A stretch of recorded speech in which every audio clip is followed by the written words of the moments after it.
She fascinated him. It wasn't a terribly comfortable sensation, but he couldn't shake it.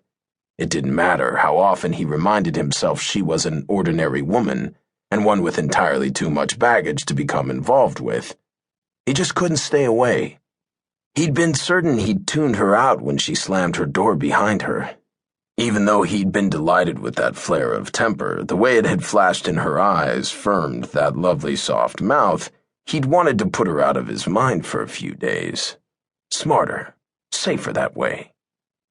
But he'd heard her weeping, sitting in his little office, toying with a spin-off game for Mayor.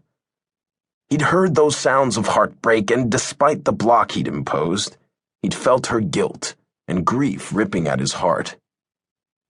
He hadn't been able to ignore it, so he'd gone to her, offered a little comfort.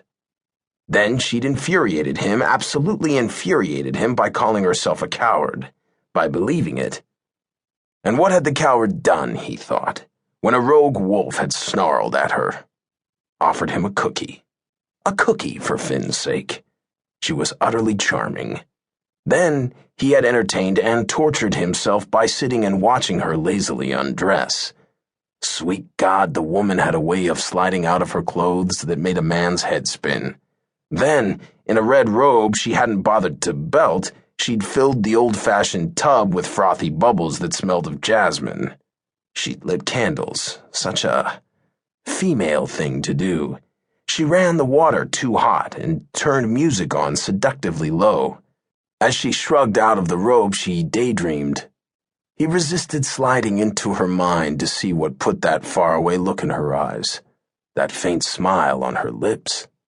Her body delighted him.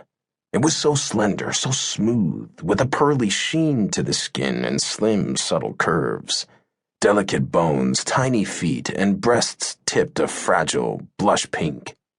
He wanted to taste there, to run his tongue from white to pink to white.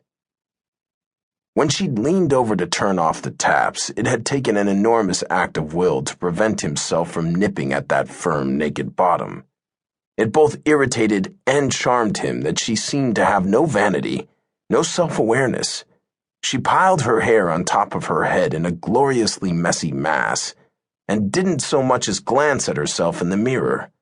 Instead, she talked to him, chattering nonsense, then hissed out a breath as she stepped into the tub. Steam billowed as she gingerly lowered herself until the bubbles played prettily over her breasts, until he longed to reform and slip into the tub with her as a man.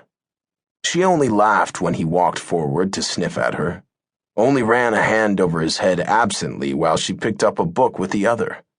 Home Maintenance for the Confused and Inept. It made him chuckle, the sound coming out as a soft woof.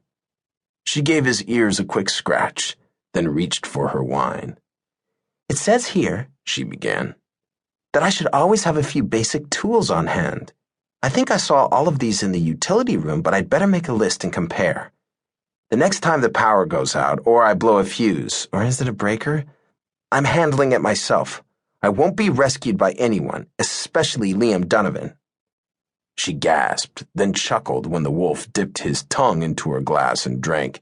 Hey, this is a very fine Sauvignon Blanc, and not for you, pal." She lifted the glass out of reach. "It explains how to do simple rewiring," she continued. "Not that I'm planning on doing any, but it doesn't look terribly complicated. I'm very good at following directions." A frown marred her brow. "Entirely too good." She sipped wine, slid lower in the tub. "That's the core of the problem. I'm used to following directions, so everyone's startled that I've taken a detour." She set the book aside, idly lifted a leg out of the water, skimmed a fingertip up her calf. His mind moaned. "No one's more surprised than I am that I like detours. Adventures," she added, and grinned over at him.